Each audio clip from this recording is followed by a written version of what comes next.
In the history of Japanese television, there have been moments so unsettling, so disturbing that it's difficult to fathom that they even happened at all.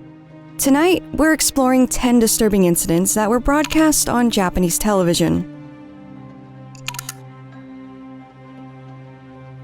Outside an apartment in Osaka, TV news crews jostled for position. They had been camped there for days, following a brewing scandal.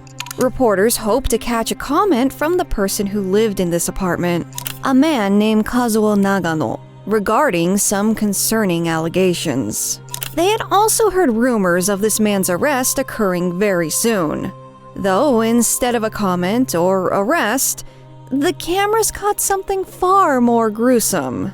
Kazuo Nagano was the chairman of a gold investment company known as Toyota Shoji, no relation at all to the car company, and also among the most hated people in Japan during the mid-80s, as he was known for his Ponzi schemes and fraud, particularly when it involved the elderly. Most who were victims of this fraud saw these commercials. These commercials often showcased luxurious lifestyles, claiming the customer would have this if they invested in gold bars in Toyota Shoji's possession. Upon investing in this gold, the buyer would not receive the gold bullion itself, but rather a certificate of ownership for this gold. Only, the gold in question never existed, and the buyers were all scammed out of the money by Nagano. The company got hit with a swarm of complaints to the National Consumer Affairs Center of Japan, and ended up getting formally charged with fraud. This was the beginning of a massive scandal, one spectated by all of Japan as tensions rose and the people demanded Nagano be charged for his crimes. Nagano had been involved in various scams throughout his life, and Toyota Shoji was the final incarnation of this. It was reported that those who were victims of this scam only got back roughly 10% of the money they had sent to Nagano for investment.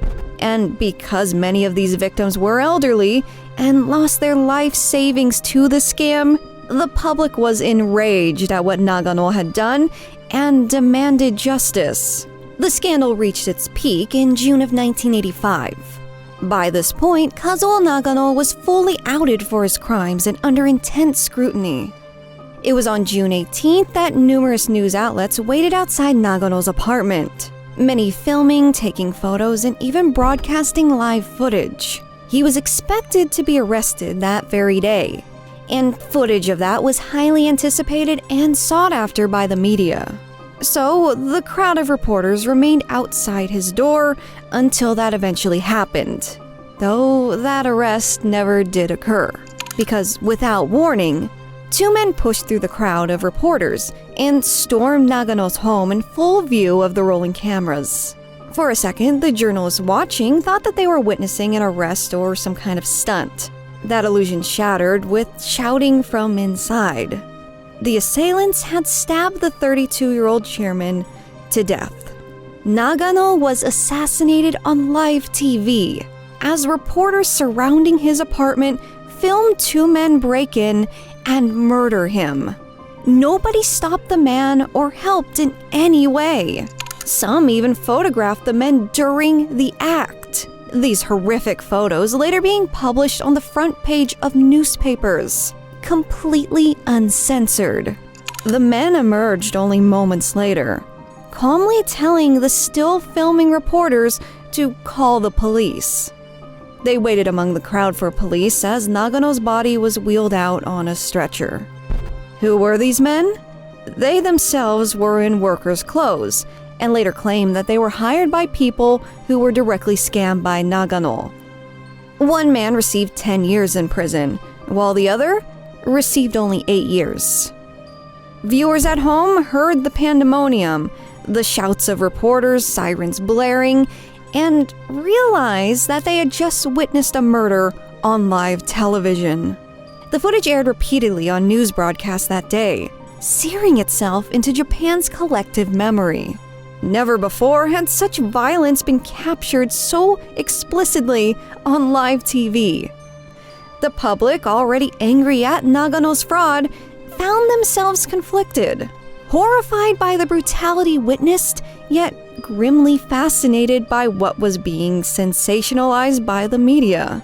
At this point in Japan's history, crimes involving fraud, scams, tax evasion, and property theft were becoming somewhat commonplace, with scammers taking advantage of new technology at the time, like credit cards and computers, in the process. This created an especially tense landscape, especially with other high-profile cases being showcased by the media, including the insurance fraud and murder committed by a man named Kazuyoshi Miura, a scandal brought to light only a year prior. The Toyota Shoji incident made international news for how gruesome and outlandish the whole situation was. This promoted deep soul-searching in Japanese media. Cameramen were criticized for filming passively as a man lost their life at their feet. It raised an ethical question. How far should journalists go for a story? This wasn't the only instance of media outlets in Japan crossing boundaries and capturing gruesome events that should not have been exploited in the first place. It happened pretty frequently. Even now, there aren't many live broadcasts that stand out quite like this one. It's horrific how this could have been prevented, but ultimately wasn't. Some claim it was staged, as the swiftness of the crime committed almost seemed scripted. Some also note that the apartment itself was odd, as Nagano himself was known to have become very rich from his scams and would likely have had a more upscale residence. Some feel the victim in that apartment was not Nagano, but instead a decoy who resembled him.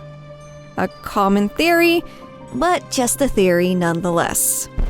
It's astonishing how some events were broadcasted to millions of people so easily. And what's even more appalling is that your own personal data might be just as easily exposed. For example, ever notice those spam calls and sketchy text messages know a little too much about you? That's often because your data is being sold by data brokers, exposing details like your phone number, previous addresses, and family connections to scammers.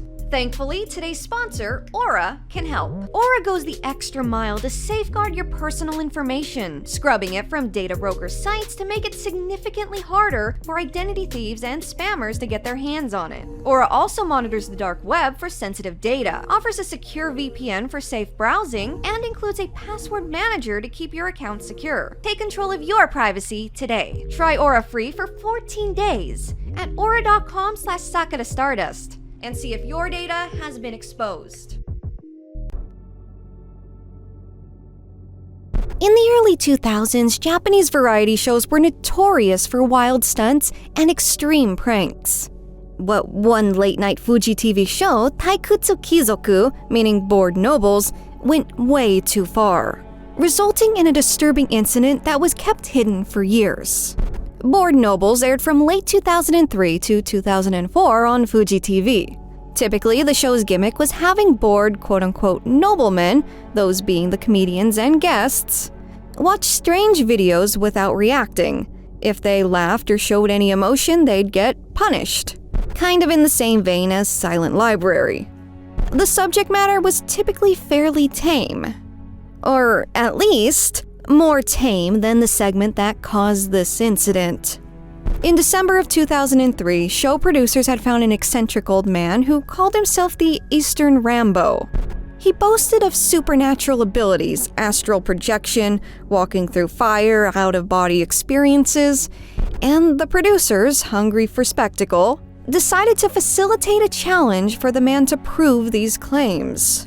For the show, he was asked to perform the firewalking stunt as the show host spectated, thinking this man showing off his firewalking skills would be fun and entertaining. A large amount of kerosene was poured onto cardboard, ignited, and the man then attempted to walk barefoot across the flames. However, as one could likely imagine, the man was unable to successfully complete this task, and the stunt went horribly wrong. He did start to walk, making it roughly halfway across. The episode itself made light of it, playing My Heart Will Go On by Celine Dion as this man performed the stunt. The guest ultimately had to stop due to becoming severely burned and unable to make it all the way across. His feet and legs were so badly injured that he couldn't walk at all afterwards. The footage aired on TV, as a clip was played on the show as a failed stunt, and the man was essentially laughed at by the hosts. There was no mention of the injuries or what had happened afterwards. Eastern Rambo was never really addressed by the show or network again. This failed stunt would have severe repercussions, however. Reportedly, the staff on site poorly addressed the situation, not treating it with the seriousness required. The staff allegedly didn't call for medical help. Instead, they just put ointment on his burns, gave him a little bit of cash, and sent him home in a taxi, alone. This elderly man lived by himself and wasn't given any follow-up care. It was later revealed that he was never properly hospitalized at the time of this incident. Not only this, but the man reportedly suffered from Alzheimer's. And the Board Noble's producers intentionally made the situation more dangerous than what was agreed on. For example, while Eastern Rambo did agree to walk on the flames, he was not told that the flames will be ignited with kerosene, which has a higher total heat release than cardboard burning without it. He was also reportedly told that he had to walk across the cardboard twice in order to pass the challenge. These claims were made by Shukan Bunshun, a tabloid magazine. Discussions soon migrated to online forums, and people surfaced with more information as speculation grew on blogs and other publications. Allegedly, the man eventually needed multiple surgeries and never fully recovered.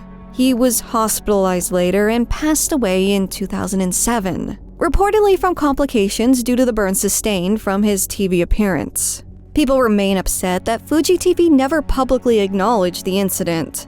There's plenty of speculation that they covered it up, especially since a staff member involved in the show went on to become a high-ranking executive at the network. While the incident is shrouded in mystery and lacks definitive proof, it highlights concerns about television production ethics and the treatment of vulnerable individuals in entertainment. Again, nothing's been officially confirmed by Fuji TV or any other authoritative sources, though Fuji TV themselves is no stranger to scandal and corruption these days. As a matter of fact, they are currently involved in a scandal that resulted in the loss of all advertisers.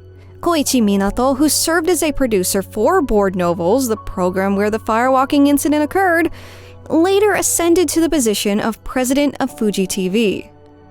Though in January of 2025, Minato resigned amid this sexual misconduct scandal that is ongoing, a scandal that holds potential to destroy Fuji TV. Our next incident comes from a popular mystery reenactment show known as Miracle Experience Unbelievable, which dramatizes supposedly true stories. Back in 1998, they aired a segment so eerie that it traumatized a generation of viewers. It was titled Boku Dake no Tomodachi, Yu-chan, or My Only Friend, Yu-chan. This story revolves around a man named Hiroshi, who, at the age of 15, experienced a chilling encounter that brought back unsettling memories from his childhood. The infamous story from this segment goes as follows. In 1979, when Hiroshi was about 8 years old, he felt left out because the other kids in the neighborhood wouldn't let him play with them. But one day, a slightly older boy named Yu-chan invited him to join in. They hit it off and became close friends. Yu-chan even started coming to Hiroshi's house every day to pick him up, and Hiroshi's grandmother really liked him too. Then, one summer night, Hiroshi experienced something quite unsettling. He got sleep paralysis and saw someone standing at the edge of his bed. It looked just like Yu-chan, and the boy seemed like he wanted to say something, but instead disappeared. The next morning, Hiroshi heard a crash while walking outside. He ran towards the sound and saw Yu-chan lying injured on the ground, like he'd been hit while riding his bike. Freaked out, Hiroshi ran to get his grandmother, but when they came back, Yu-chan was gone. Even weirder, his grandmother suddenly acted like she didn't know who Yu-chan was. None of Hiroshi's friends remembered him either. The house where Yu-chan had lived? It was just an empty lot now. Years later, when Hiroshi was a teenager, he saw Yu-chan again, riding that very same bike like nothing had ever happened. Hiroshi called out, but Yu-chan just turned around, smiled, and said goodbye. That moment, and the mystery around whether Yu-chan was ever real, left a lasting impression on viewers when the story aired on TV. People were especially creeped out by the portrait of Yu-chan shown on the show. Maybe it was too real-looking, or too uncanny. Either way, it just looked off, and many people online felt that way. The image of a young boy with an almost blank, unreadable expression freaked out a lot of viewers. Some people even claimed that it looked like a painting that was haunted or cursed. When this episode aired, it became one of the most talked about TV moments at the time. Japanese netizens still discuss it years later on forums and blogs. Many viewers say it's the creepiest and most emotionally unsettling episode the show ever did. Why? Because of the Japanese storytelling practice of quiet horror, typically being slow, emotional, and psychological stories that lack jump scares or any visual strategies to immediately scare you. Typically, they're stories that creep into your brain and just kinda sit there. Multiple Japanese bloggers have written about this story, not just because it's spooky, but because it's sad.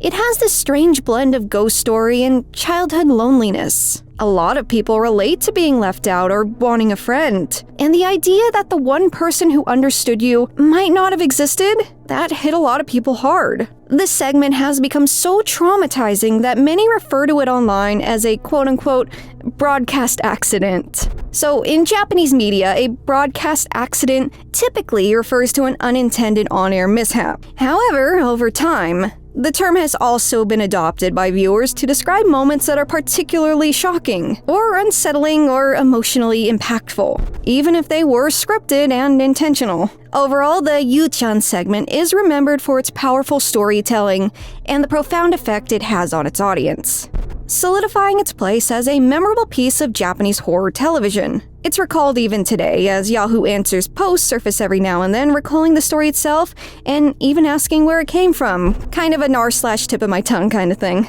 The Yu-chan story is also a do not search topic. In 2008, what was meant to be a routine segment on a local Miyazaki TV station took a tragic turn when Tetsushi Yanagita, a 23-year-old TV personality, was directly involved in a heartbreaking incident that left a lasting impact on everyone involved. Yanagita was a junior reporter for a show on UMK TV Miyazaki. On June 18, 2008, he was covering a local event, a contest where people pushed each other above a shallow, muddy rice field in a unique sumo-type competition. Coverage of this was intended to be comedic and lighthearted, spotlighting the Takachiho region and its local festivities. Yanagita himself wasn't even supposed to participate. He was there to interview participants. But, caught up in the excitement, he impulsively decided to take part in a match himself. In this sudden burst of enthusiasm, Yanagita got on the foam platform with his opponent, but was quickly pushed headfirst into the rice paddy. The water was shallow, only inches deep and reaching just above his ankles. He hit the ground beneath the surface hard and vanished into the muddy water, remaining motionless. His colleagues, thinking he was just joking, laughed in the background, waiting for him to stand up and even tossing more mud over his head and back. He does not get up on his own and is eventually hoisted up by a crew member as onlookers continue to laugh, assuming Yanagita was hamming it up by intentionally remaining still. In the studio, the laughter continued, with one host even commenting on how Yanagita was hamming it up. But, in actuality, Yanagita was barely conscious. His neck was broken on impact. With his face submerged, he was beginning to drown in the mud, unable to get himself out. If Yanagita was left in that mud for a second longer, the outcome would have been fatal. As he was hoisted up, you could see him struggling to communicate to the people surrounding him, mouthing something repeatedly as everyone smiles and waves to the camera. off-camera, Yanagita's dire state was finally realized, and he received medical attention. It turned out, during the incident, he hit the top of his head hard, resulting in a cervical fracture. He was airlifted from a local hospital to a larger facility in Kumamoto City, where he underwent emergency surgery.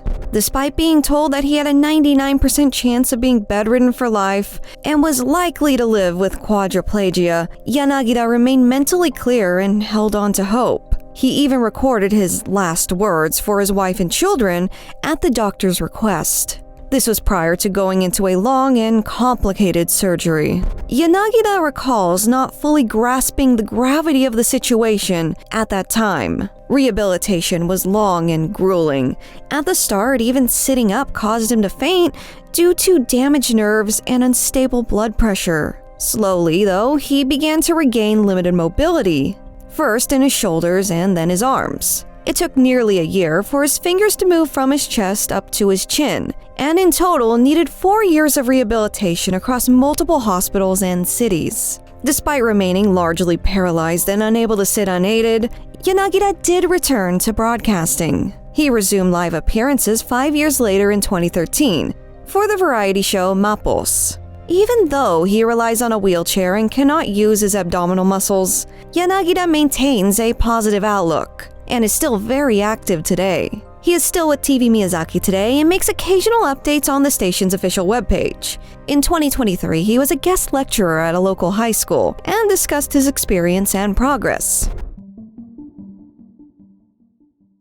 The mid-80s in Japan saw a boom in late-night TV that pushed boundaries with risque humor. Fuji TV's All Night Fuji was the flagship of this trend. One part talk show, one part party, and combined music, comedy, and talk show segments. But on April 1st, 1984, one particular segment went horribly wrong, shattering a young idol's innocence on live television and shocking the nation in the process. So, All Night Fuji was extremely popular, known for showcasing guests famous in Japan as well as overseas. And like I said, the subject matter tended to get pretty provocative, even when the guests were young idols with an image of purity and innocence. April 1st episode was a special live broadcast celebrating the show's first anniversary and the 10th anniversary of the radio program, Shofukute Sukuro's All Night Nippon. Idol Akiko Matsumoto was a guest on this live show, accompanied by comedians and the All-Nighters,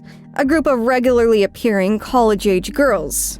At the time, Akiko Matsumoto was a 17-year-old up-and-coming idol. She wasn't a household name just yet, but she was definitely on the rise. Matsumoto was part of the newer generation of idol singers trying to break into the very competitive entertainment scene.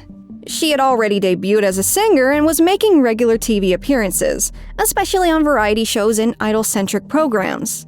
An extremely packed schedule of TV appearances was typical of Showa idols of this era. It especially helped get the word out of new idols, as like I said, it was very competitive. So, appearing on All Night Fuji was meant to be a part of her typical schedule of TV appearances. During this live airing of All Night Fuji, Akiko Matsumoto was participating in a segment alongside host Surutara Kataoka and Shofukute Sukuro. At some point during the segment, the host pressured Matsumoto to utter a prohibited term on air, and she was clearly very reluctant. But under the host's intimidation and continued pressure from these hosts, she eventually complied. See, under this coercion, Matsumoto reluctantly said a very bad word. I don't even know if I can say it on this video, but it's basically a pretty vulgar slang term for female parts. So this word is strictly prohibited on Japanese television, and the utterance of it caused immediate chaos in the studio. Staff members quickly intervened, and Matsumoto was escorted off the set. The incident garnered significant media attention and was widely covered as a major social issue. Despite this being a big anniversary special, the incident made it so the episode was never rebroadcast. While it remains unavailable in full, the clip of the incident itself is up online. So, while initially not as disturbing as most of the content on here in this video, the behind-the-scenes details give a very unpleasant glance at the treatment of young idols in Showa Japan. During the live broadcast, the host threatened to reveal personal information and essentially blackmail Matsumoto if she did not comply and say this prohibited awful word. In the clip itself, you can see that Matsumoto is visibly embarrassed and doesn't want to do it, and even eventually gets grabbed from behind by one of the co-hosts. Another one of these older co-hosts has her sit on his lap as she's eventually pressured to say this banned word. The whole thing is very uncomfortable to watch. So, because Matsumoto complied, fearing that if she didn't she'd get caught in a big scandal, she got caught in a huge scandal anyways for saying this word and still faced irreversible damage to her career. And since she was still very early in her career, the incident really derailed what could have been her big breakout moment. Saying a banned word on live national TV is considered a serious offense in Japan, especially for a young female idol who is expected to not even know these things to begin with or say them. The backlash from the media and industry was so intense that Akiko Matsumoto was blacklisted for about 2 years. Many viewers who saw it live still recall the sense of disbelief. An innocent teen girl pushed to say a really filthy word with tears in her eyes. It wasn't just disturbing for the profanity itself, but because of the cruelty on display. Akiko Matsumoto's budding career almost vanished, but Fuji TV quietly banned her from appearing on any TV shows, as did other major networks. They all feared her presence was too controversial and dangerous. Matsumoto herself later tearfully recounted how that night felt like a trap to her, and that she thought her life was ending before even turning 18. She didn't plan to say the word, or want to at all, but she was punished as though it was solely her fault. Those who provoked her and harassed her faced very little punishment or damage to their own career. Nobody even tried to prevent the hosts from pressuring her to say it. They all just kind of went with the joke. In short, who said it ended up mattering more than why it was said. We've already discussed some of Fuji TV's other blunders, so behavior associated with this network has unfortunately become kind of a pattern. The all-night Fuji incident did eventually draw the attention of the national diet. By early 1985, authorities pressured networks to tone down their late-night programs. All-night Fuji itself had to be retooled to be less scandalous as a result. The era of anything goes late-night TV came under stricter control, largely thanks to the shock and public backlash of what happened to Akiko. So yeah, it took years for Matsumoto to rebuild her image, but she did eventually return to TV in a different capacity. Not as an idol singer, but successfully reinventing herself as a variety show talent and host in the 1990s and 2000s. In that role, she became much more famous, known for her humor, strong personality, and ability to laugh at herself, including the past controversy. So while there was ultimately a positive outcome for Matsumoto, like a bit of a happy accident there, the incident and damage to Matsumoto's idol career and potential musical career cannot be undone. This young girl was publicly shamed for the sake of a cheap laugh, and it almost ruined her life and reputation. Today, people view the incident very differently. Many now see Akiko Matsumoto as a victim of adult manipulation and toxic broadcast culture. This footage originates from a 2015 news broadcast, providing live coverage of an evacuation near Sakurajima, a volcano in Kyushu that had erupted then. This was seen as a significant natural disaster, with structures expected to be destroyed. Despite the serious nature of this kind of broadcast, the reporter starts off the broadcast by laughing. Not just a soft chuckle either, hysterical laughing. This left many viewers disturbed by the report and confused as to why he behaved this way. It was later inferred that the reporter did not know that he was live when laughing, and shifted to a more professional and serious tone when he realized he was in fact on air. When the footage cut back to the studio, reporters apologized for the odd occurrence, but no official statement was given beyond this. Speculation online varied, as some felt the footage was incredibly creepy, while others thought it wasn't really a big deal, just a bit unprofessional. One possible theory is that the man was joking around with the crew before reporting. Another could be that he was just nervous and under a great deal of pressure. Some people laugh when under stress or fear.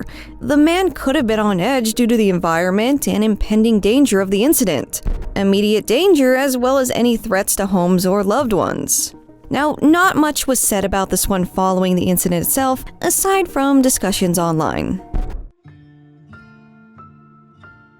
Yorosen was a late-night Japanese variety show that aired on TV Tokyo. It was a quirky mix of education and entertainment, edutainment if you will, featuring Japanese pop idols as teachers giving lessons on random topics. It sounded harmless, until one fateful episode turned an idol into an unwitting presenter of this next incident. On December 4th of 2008, members of the idol group C-Youth, part of the Hello Project, presented an episode segment titled World's Great People, where they introduced Adolf Hitler as a quote-unquote great person. One member affectionately referred to him as Uncle Hitler.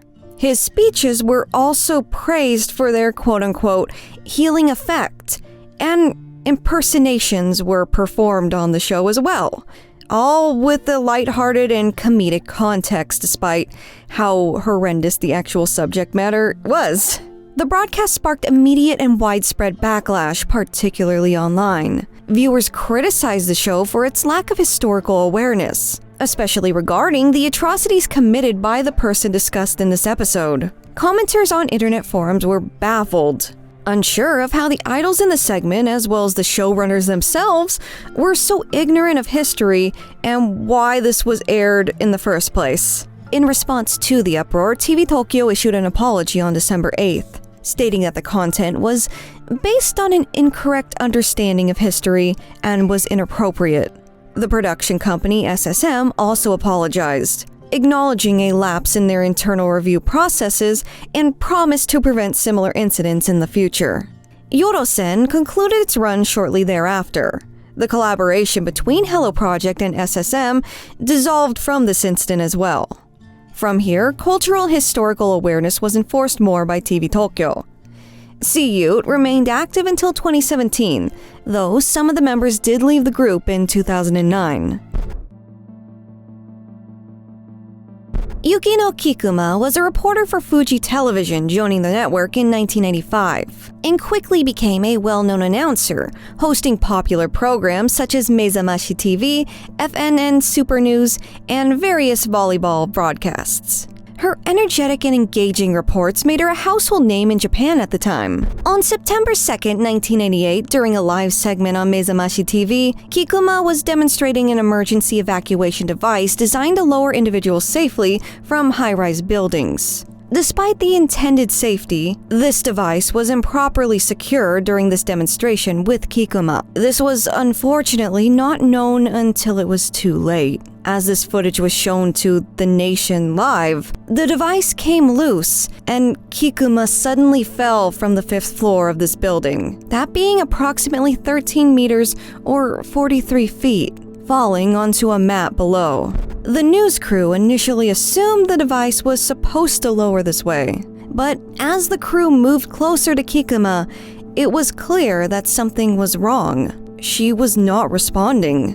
The footage cut swiftly back to the studio, and the anchors grew confused and concerned, one asking out loud if Kikuma was alright. Kikuma was immediately taken to the ICU, where she remained unconscious for some time. She sustained severe injuries, including fractures to her upper body and waist. Luckily, Kikuma survived, though she remained hospitalized for 3 months. And despite the severity of her injuries, Kikuma made a remarkable recovery over the following year. The accident prompted Fuji TV to reevaluate and improve safety protocols for live broadcasts, and announcers ultimately instituted a policy of avoiding dangerous reports. The accident profoundly impacted Kikuma's perspective on life and her career. During her recovery, she reflected on the meaning and purpose of her work, leading her to pursue a new path. In 2005, while still working as an announcer, she enrolled in Omiya Law School, balancing her studies with her broadcasting duties. She eventually decided to focus entirely on her legal education. In December of 2007, she left Fuji TV to dedicate herself to becoming a lawyer. Kikuma passed the bar exam in 2010 and began practicing law, specializing in corporate legal affairs, intellectual property, bankruptcy, and media-related cases. She is currently a partner at Matsumoto & Associates, a prominent law firm in Tokyo. The Nasubi incident is one of the most extreme and ethically controversial moments in television history, not just within Japan. It unfolded in 1998 on the show Susunu Denpa Shōnen, where aspiring comedian Tomoaki Hamatsu, nicknamed Nasubi, which is Japanese for eggplant, was subjected to a disturbing and dehumanizing isolation experiment that lasted over a year. In January of 1998, Nasubi was selected to participate in a unique challenge. He was placed alone in a small, unfurnished apartment, completely nude, and tasked with surviving solely by winning mail-in sweepstakes. His goal was to accumulate 1 million yen, which is approximately $8,000. This would be tallied in prizes, or the amount of the prizes he won. Unknown to him, his every move was being filmed and later broadcasted to a national audience, making him a household name without his own knowledge. Yes, he was filmed naked 24 hours a day without his consent. Why was he naked? Well, he was told that he had to earn literally everything from these sweepstakes, including food, clothes, and other basic necessities like toilet paper and even a toothbrush. Nasubi was literally given nothing, just the empty apartment he was locked away in and the things he needed to enter the sweepstakes, that being a stack of magazines, postcards, and basic utilities. His diet was limited to what he could win, leading him to consume dog food and barely cooked rice. There were long periods of time where he had no food at all. Nasubi suffered from extreme loneliness, as well as malnutrition and psychological stress. At one point, he began conversing with a stuffed toy that he had won, highlighting his desperate need for companionship. The whole thing was unbelievably cruel. After 335 days, Nasubi reached his goal. However, instead of ending the experiment, producers transported him to South Korea, blindfolded and stripped him of his clothing again, and challenged him to win enough for a flight back home to Japan. How did they get him to South Korea? Well, they told him his trip was to celebrate his victory. They never told him he'd be locked away yet again. Even after achieving this new goal, the producers continued to raise the stakes without his knowledge, extending his isolation. The ordeal concluded after approximately 15 months, when Nasubi was brought to a studio. Only he didn't know it was a studio. It looked like a new apartment for him to compete in. But suddenly, the walls of his new apartment collapsed to reveal a live audience. And he was shocked to learn that his suffering had been a public spectacle all along. This whole thing is often described as a real-life Truman Show. And honestly, that's a pretty accurate description. Nasubi experienced significant psychological effects, including difficulty wearing clothing again, insomnia, and severe social anxiety. He described the experience as traumatic, stating it left a deep hole in his heart. Despite the trauma, Nasubi found purpose in humanitarian work. After the 2011 Fukushima disaster, he returned to his hometown to aid in relief efforts. In 2016, he climbed Mount Everest to raise awareness for disaster recovery. And during the pandemic, Nasubi used his experience to help those struggling with isolation. If you want to learn more about this specific topic, there's a lot more to it. There's a documentary called The Contestant that was released in 2023. The Mugicha Incident was a bus hijacking that occurred in Japan on May 3rd of 2000. A 17-year-old boy from Saga Prefecture, using the alias Mugicha, which means Neo Barley Tea, on the internet forum 2channel, posted cryptic messages hinting at his intentions before boarding a bus operated by Nishi Nippon Railroad in Dazaifu, Fukuoka, and hijacking it, as well as murdering one passenger and injuring 2 others. The whole ordeal lasted 15 hours, and every unpleasant detail was covered live by Japanese media.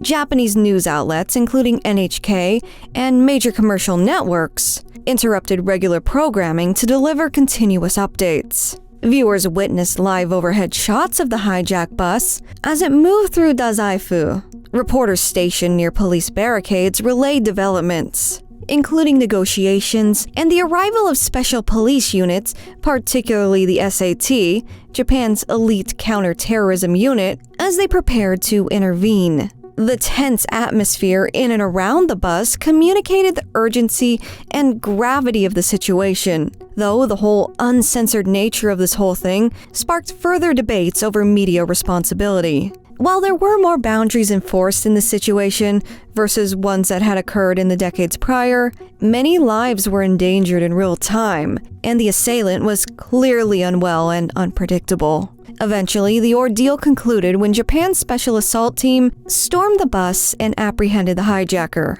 every moment captured on film. Following his arrest, the teenager was tried under Japan's Juvenile Act and committed to a medical reformatory facility. He was released in 2006, sparking further discussion about juvenile justice reform. Due to privacy laws protecting minors in Japan, his identity and current whereabouts have not been disclosed. If you enjoyed this video and enjoy my content in general, please consider joining my Patreon. There's a lot of perks. One specific perk that directly ties into this video is an uncensored Patreon cut. Now, it's pretty obvious that a lot of the subject matter in this video was very explicit and sensitive. There's also a Patreon exclusive Saki Sanobashi video I covered a little while back, and more exclusive videos to come, and exclusive Patreon cuts for the stuff that's a little too much for YouTube. There's also a Discord server, and shoutouts, and a whole bunch of other stuff. I try to really make it worth my patrons' while. Speaking of, we're going to do the Patreon shoutouts right now. Once per month, you get at least one shoutout on screen or verbal, depending on the tier. So yeah, let's get into it. Huge, tremendous thank you to Ren Brook, Night Tripper, William Baker, Javier Araujo, Kimchi Dumpling 3, John R, Jose Martinez Jr., Jamil Oliver, Zan, Torian Gales, Disco Yeti, I'm Just a Cop, Pocky, Monty Pla, Misato Sumemasa, Mugen, Jero R, Rex Drinks Red Bull, Rachel J, Vanessa, Rain Summer, Kyle Hockenberry, Solid Ellipsis, Hannah Timberjack, Laura Hoagland, Gio Woe, J-Man, Erlyn Kniflot, Connor McLaughlin, Jordan May, Shelfie, Stephen Bride, Creepy Leanie, Bill Baker, Gina Britton, Luke Brown, Pigpen, Layla Bloom, Lizard Queen 27, Newt Newt Fruit Shoot, Hexamaniac Hana, Chitoge, Jeremiah BLR, 322-32232, Rhoda Morasso, Flo Ami, Para, Meek, Sidnep, Hosea DeRoca, Akali, Red Hoodie 50, Kata Caesar, Iggs, C Chameleon, Digital Dub, Shivam Vashi, Pan Fried Life Jacket Awareness, Stadio VGM, Enegger J. Reese, Argoa Bill, Christopher Valencia, PP Pasca Tag, Andrew LaPena, Mads House, Airfire Grand Tactician, Soko, and Shonen Knife. So I actually got 2 more people signing up while I was finalizing this video, and I wanted to make sure I did include them. They just made it. You guys literally just made it. So also huge thank you to Justin or Justine, probably Justin, and Goromi fan number 1. So also huge thank you to you guys. I'm really glad I caught you in time. Once again, thank you so much, everyone. I appreciate it from the most bottom of my heart. You really keep me going, keep me doing what I love doing. And if I pronounce your name wrong, just let me know. It's all good. I'll correct it next time. Just drop me a little message on Patreon. Anyways, that's all for now, and I'll see you in the next video. Bye for now.